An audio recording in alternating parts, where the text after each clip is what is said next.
Hello and welcome to the 75th edition of the Tiger Highline Online. This week we have a variety of stories, including an exploration to where seniors are going after graduation, a citywide musical performance, and much more. So let's get right to it.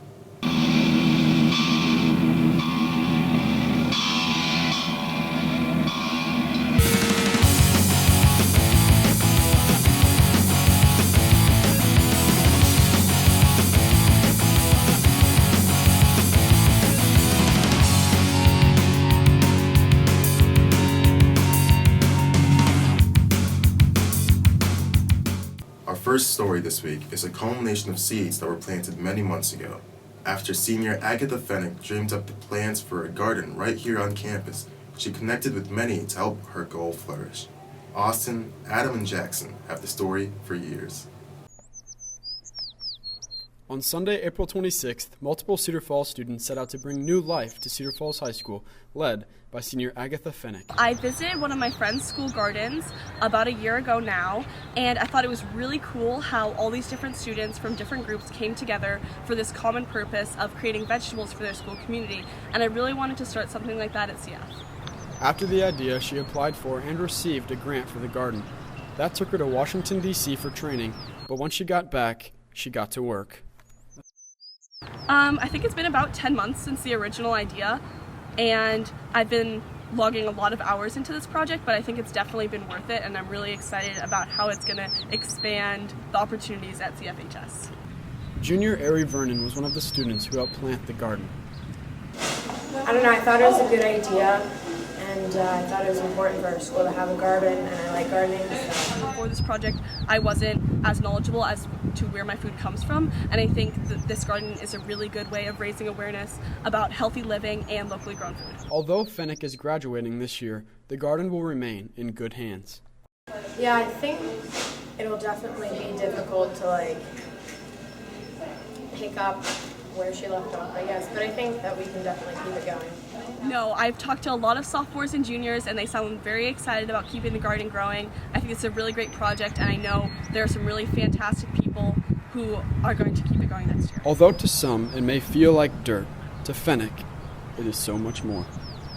I definitely think this garden is kind of an investment in the food of tomorrow, and that you're putting in the work now so that you get benefits later, which really applies to everything in life. And also, I just think it's really great how many people are coming together to work on this, because I feel like that's what CF is all about, is community and hard work.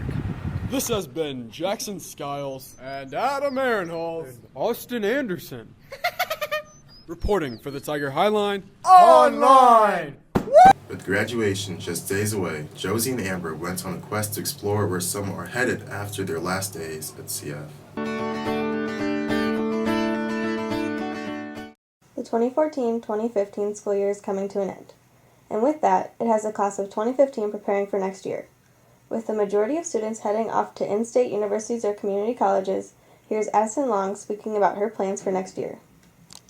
I'm going to Iowa State University next year, and I'm so excited just to meet new people, to start my career and going into my major, and I'm excited for the basketball games, not the football games because they're bad at football, but everything besides that. I'm so pumped. Several students have also decided to further their education at an out-of-state college. Here's Race Willett on what he plans to do next year. I'm going to go to South Dakota State and play football there, so I'm really excited about that. It's going to be a good experience, so pretty pumped. Many students, such as Michaela Arce, will be attending beauty schools. So next year my plans are to go to Capri. I'm starting in January of 2016, and I'm going to apply for aesthetics, which basically works with facials and makeup and works in the spas, and I'm really excited. And after that, after I graduate, I plan to apply for a position on a cruise ship. If you are interested in seeing what every senior plans on doing next year, you can check out the board in the counselor's office. It'll give you an idea of where the class of 2015 will be. This has been Josie Speltz and Amber Schaub reporting for the Cedar Falls Tiger Highline Online.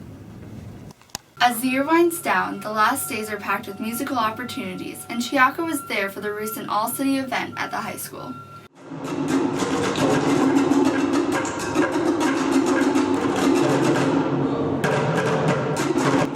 The CFHS Gymnasium played host to one of our school district's most anticipated performances of the year, the All-City Band Concert.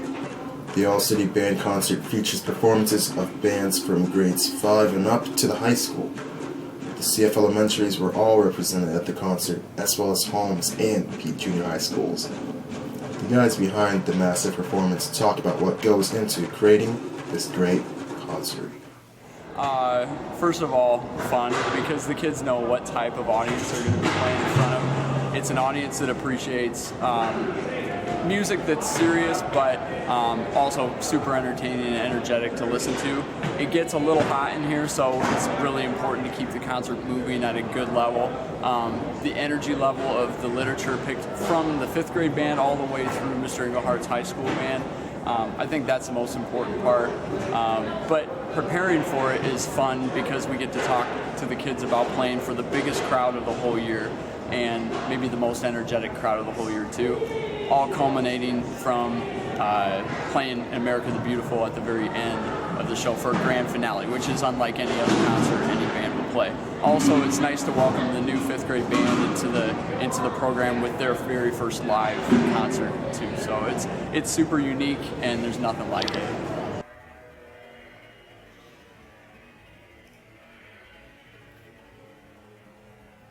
Well, every year, yeah, we have All City towards the end of the school year, so yeah, it's kind of a representation of what we've gotten done during the school year, and hopefully, have progress as we've gone through the year. And that's one of the things that's, I guess, illustrated at All City. So every year, we see the progression the kids make from 5th grade up through high school. That part's really easy to see. I guess it's not as easy to illustrate the progress that they're making within each grade level, but sort of in a way, yeah, because you're seeing, the previous grades and where, kind of where these guys came from that way. And when asked about what their favorite part of being a band instructor is, well, that's a big question. I mean, there's a lot. I would have a hard time like saying one thing. Here's what I enjoyed the most. But obviously, for any of us that teach music, we think that music is something that can enhance people's lives, and we want that to be part of the kids' lives.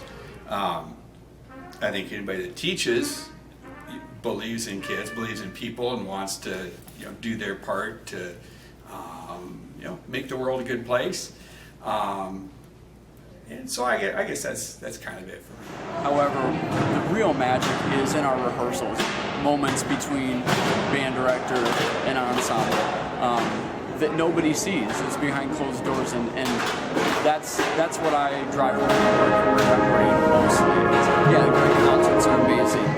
However, those private moments that you share together through the hard work, through the sweat, through the great rehearsals, through the not so great rehearsals, it's the journey that really counts. Reporting for the Tiger Highline Online, this was Chiaco Bungo. The weather keeps getting warmer and the fishing keeps getting better. Let's see if Brennan has any luck. Right now, when it's sunny and 70, is the perfect time to grab a fishing rod and hit the local lakes for crappies.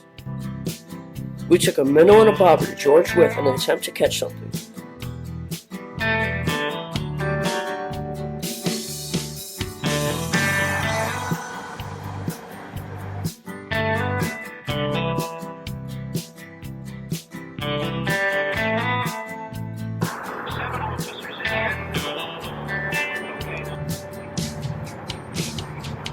After a while, we changed over the lure, and still nothing.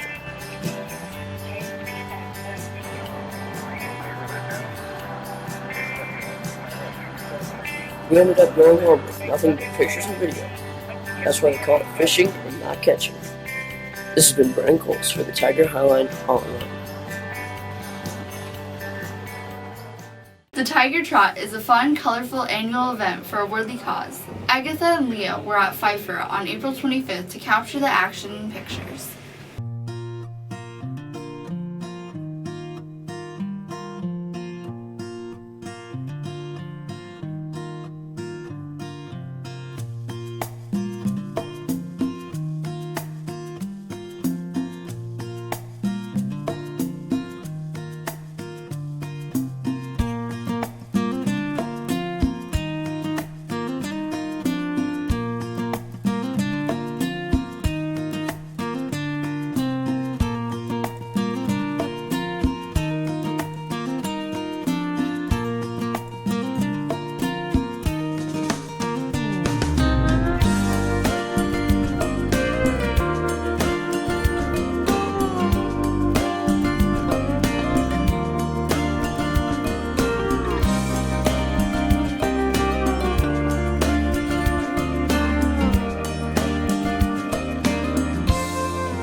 unique creation by some broadcast students for one of their other classes. Let's see how Austin, Jackson, and Josie put their storytelling skills to the test.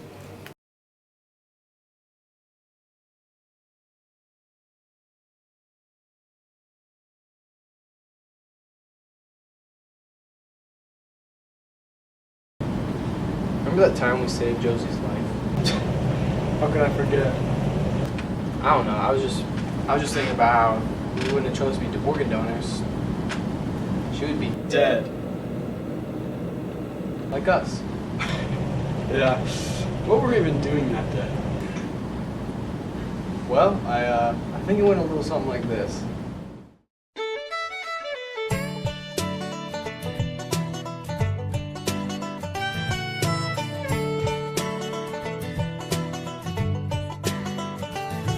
I was riding shotgun with my hair undone in the front seat of your car. I had the aux plugged in, driving down the street. We saw a beautiful girl that we wanted to meet. I look around, turn the radio down. I said, Jack, is something wrong? I said nothing, I was just thinking how we don't really have that long. And I said,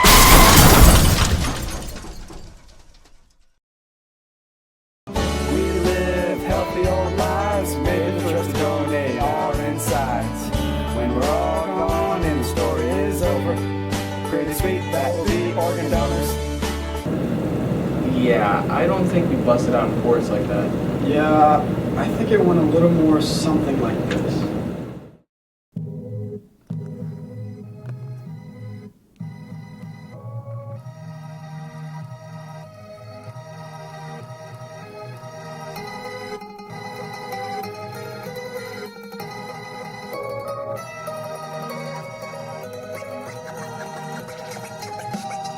we're organ donors, motherfucker. Ain't messing around. Take one to your stomach, leave on the ground. Ugly. Whoa, no. We are not that gangster. True. It definitely went like this.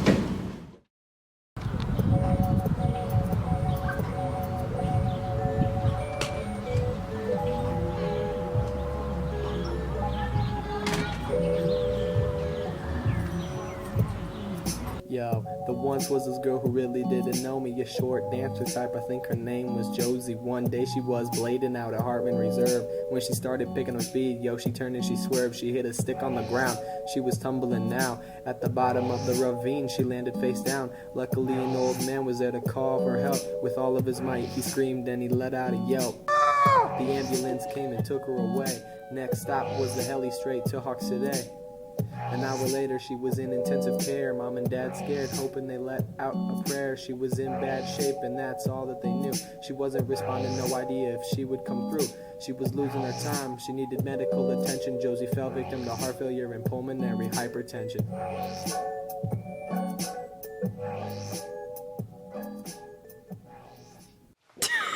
Oh, later. Oh, it's the doctor. Hello, doctor. Yes, this is Josie's parents. Yeah, hold on. Say hi. What up? It's Josie's parents. Yes. Hang up the phone, baby. We're just... Not yet. Yes. Okay. Yeah, she has pulmonary hypertension and heart failure, and we're gonna have to probably operate pretty soon, pretty quickly. Heart failure and pulmonary hypertension. Luckily, we found 2 donors with the same blood type, so that's pretty good. Get the truck. Good Lord! What did that do, girl? Right, run away. Okay. And we're thinking that she's gonna make a full recovery. The doctor said she needs a new heart and lung, or this pretty little girl's life will be all done. The doctor looked left and right, he needed an answer. Something was on his desk, bouncing like a tap dancer. He said, weird, I should take a look. He opened the folder and he was almost mistook. 2 lads had died, both organ donors. Same blood type, ready for new owners. New heart, new lung, procedures were crazy. Dirty dancer with death, you could call her Swayze. Mom and Dad were scared. Who could blame them? The docs were worried too, but nothing would faze them. She made talking to now whenever she could. Happy to be here, it was good in the hood. Good thing we donated our insides, or that most likely would have been Josie's last ride.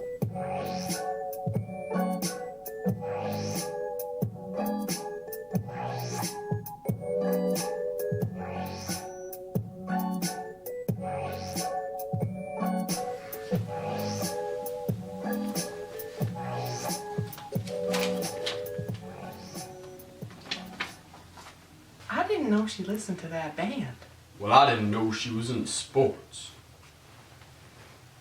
I wonder where she got those traits from.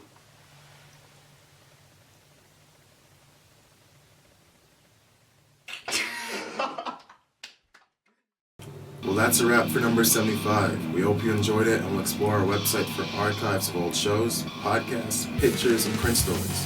Thanks for watching, and until next time, keep it classy, CF.